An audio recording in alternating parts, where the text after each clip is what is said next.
বিশ্বনবী মুহাম্মদ রাসূলুল্লাহ সাল্লাল্লাহু আলাইহি ওয়াসাল্লাম তার উম্মতকে জান্নাতুল ফিরদাউসের জন্য দোয়া শিক্ষা দিয়েছেন। আল্লাহুম্মা ইন্নী আসআলুকা জান্নাতাল ফিরদাউস, হে আল্লাহ আমি তোমার কাছে জান্নাতুল ফিরদাউস চাই। বিশ্বনবী বলেন, তোমরা যখন আল্লাহ রাব্বুল আলামিনের কাছে জান্নাত চাবে তখন তোমরা জান্নাতুল ফিরদাউস চায় নাও। আর এই জান্নাতুল ফিরদাউসে যাওয়ার জন্য এমন কতগুলি বৈশিষ্ট্য আল্লাহ রাব্বুল আলামিন কোরআনুল কারীমের ভিতরে জানায়া দিয়েছেন। কোন ব্যক্তি যদি সেই বৈশিষ্ট্যগুলো অর্জন করতে পারে, সেই কাজগুলো যদি করতে পারে, তাহলে সে নিশ্চিত জান্নাতুল ফিরদাউস পেয়ে যাবে।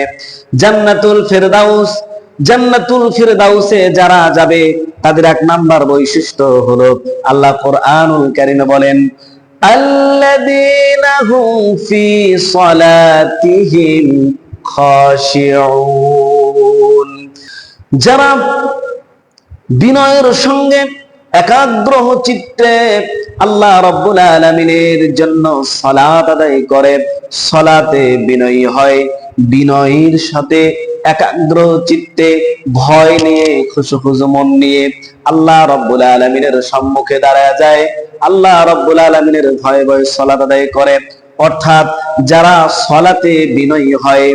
দুই নম্বর বৈশিষ্ট্য হলো ওয়াল্লাযীনা হুম আনিল লাগবি মুরিদুন। দুই নম্বর বৈশিষ্ট্য হলো যারা অশ্লীল কুটুবাক্য, অশ্লীলতা থেকে, খারাপ কথাবার্তা থেকে, খারাপ বাক্য আলাপ থেকে যারা নিজেদেরকে হেফাজত করে, কোনো খারাপ বাক্য বলবে না, মুখ দিয়ে কোনো অশালীন কথা বলবে না।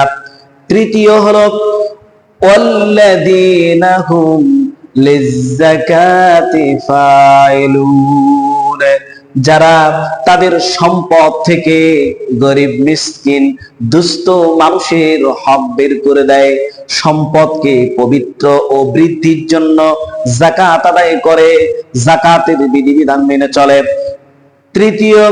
চতুর্থ নম্বর বৈশিষ্ট্য হলো ওয়াল্লাযীনা হুম লিফুরুজিহিম হাফিজুন, যারা তাদের লজ্জাস্থানকে হেফাজত করবে, জিনা ব্যভিচার থেকে দূরে থাকবে। কেননা বিশ্ব নবী বলেন, কোন ব্যক্তি যদি দুটো জিনিসের জিম্মিদারি নিতে পারে, আমি তাহলে তার জন্য জান্নাতের জিম্মিদারি নিয়ে নেব। এক নাম্বার হলো, কোন ব্যক্তি যদি তার জবানকে কন্ট্রোল করতে পারে, জবানকে যদি নিয়ন্ত্রণ করতে পারে, আল্লাহ লজ্জাস্থানের হেফাজত করতে পারে, এই দুটো কাজ করতে পারলে আল্লাহর নবী বলেন আমি তার জন্য জান্নাতের জিম্মিদারি নিয়ে নিলাম। চতুর্থ বৈশিষ্ট্য হলো লজ্জাস্থানের হেফাজত করতে হবে, জিনা ব্যভিচার থেকে দূরে থাকতে হবে। এরপরে আসুন পঞ্চম নাম্বার ও ষষ্ঠ নাম্বার, আল্লাহ পাক বলতেছেন ওয়াল্লাযীনা হুম লিআমানাতিহিম ওয়া আহদিহিম রাউন, যারা মানুষের আমানতের খেয়ানত করবে না, জনগণের আমানত খেয়ানত করবে না, রাষ্ট্রের আমানত খেয়ানত করবে না, পাড়া প্রতিবেশীর আমানতের খেয়ানত করবে না। অর্থাৎ কোন ব্যক্তি তার কাছে গচ্ছিত রাখে যদি কোনো মাল, এই আমানতকে তিনি হেফাজত করবেন, কখনো নষ্ট করবে না। এরপরে আল্লাহ রাব্বুল আলামিন বলে দিচ্ছে, ওরে গোলাম, যদি তোমরা তোমাদের অঙ্গীকারকে ঠিক রাখো, ওয়াদাকে যদি ঠিক রাখো, কাউকে কোনো প্রতিশ্রুতি দিলে সেটা যদি ঠিক রাখতে পারো।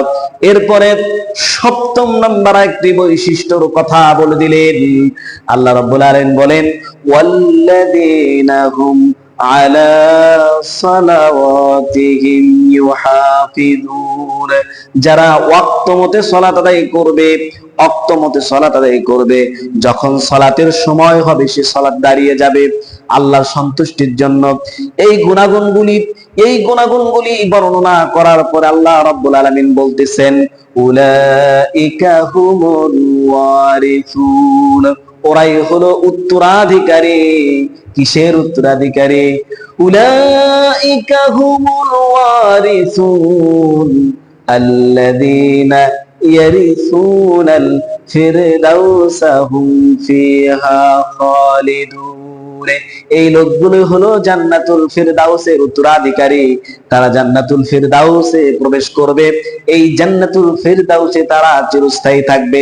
বন্ধুগণ, বলতেছিলাম যদি জান্নাতুল ফিরদাউস চাই, জান্নাতুল ফিরদাউসে যদি নিজে বসবাস করতে চাই, মরণের পরে যদি জান্নাত পেতে চাই, জান্নাতুল ফিরদাউসে যেতে চাই, তাহলে এই বৈশিষ্ট্যগুলো অর্জন করতে হবে।